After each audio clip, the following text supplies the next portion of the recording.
नमस्कार दोस्तों, राधे राधे। आज मैं आपको रोहिणी व्रत की कहानी सुनाती हूँ।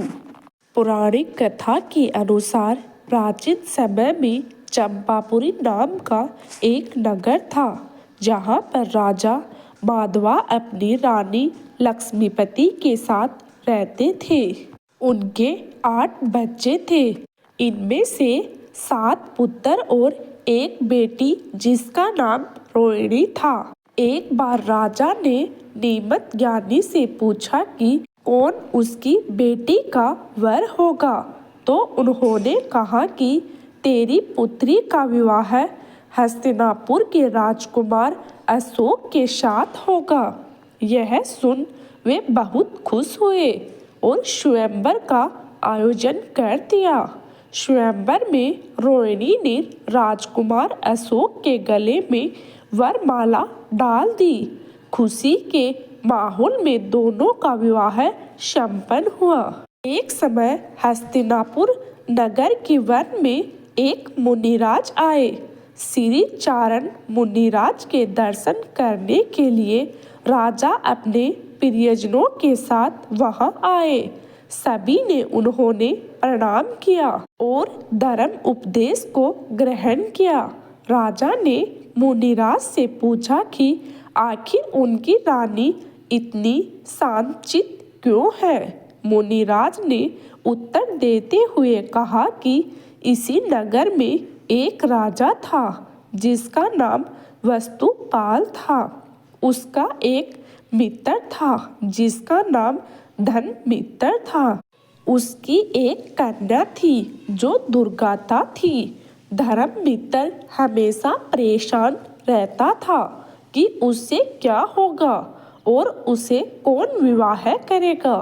धनमित्र ने अपने पुत्री का विवाह अपने मित्र के पुत्र श्री श्रेष्ठ के साथ धन का लालच देकर कर दिया, लेकिन उसकी दुर्गत से परेशान होकर वह 1 महीने में ही उसे छोड़ गया। इसी दौरान अमृतसेन मुनिराज नगर में विहार करते हुए आए।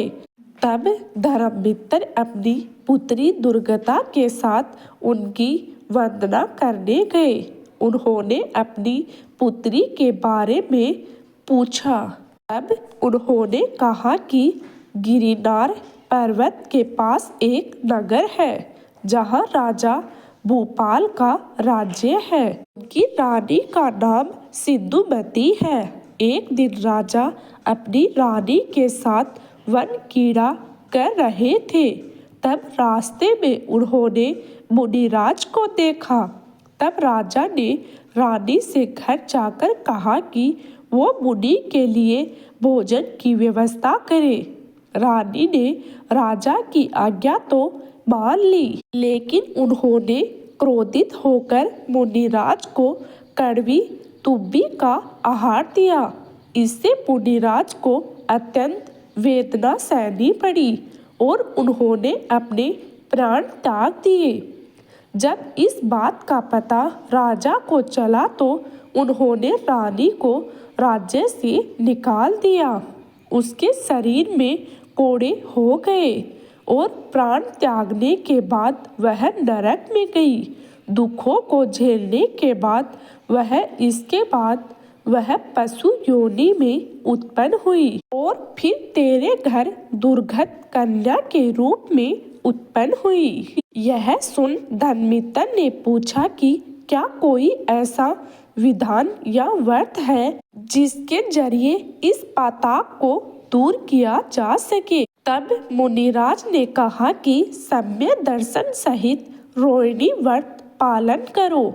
जिस दिन हर माह रोहिणी नक्षत्र आए, उस दिन चारों तरह के आहार का त्याग करे। साथ ही श्रीजन चैतालय में जाकर धर्म ध्यान समेत 16 प्रहर व्यवस्थित करे। सक्त रह यह व्रत 5 वर्ष और 5 महीने तक करे। मुनिराज के कहे अनुसार दुर्गता ने श्रद्धापूर्वक व्रत किया। मरण उपरांत शर्वक में प्रथम देवी हुई। इसके बाद वह अशोक की रानी बनी। तब अशोक ने अपने बारे में पूछा तो मुनि ने कहा कि उसके पीछे जन्म में वो भील था और उसने एक मुनि का उपसंहार किया था, इसलिए वह मरकर नरक में गया। फिर उसने कई कुयोनि में भ्रमण किया। फिर उसने एक वणिक के घर जन्म लिया जिसका अत्यंत घृणित शरीर था। फिर एक साधु के कहने पर उसने रोहिणी व्रत किया, जिसके फलस्वरूप स्वर्ग प्राप्त कर वह हस्तिनापुर का राजा बना। फिर उसका विवाह रोहिणी से हुआ।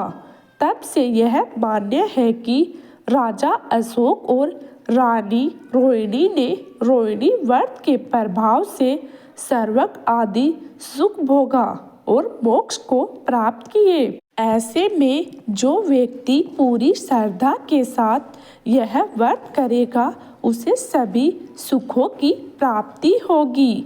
बोलो रोहिणी माता की जय।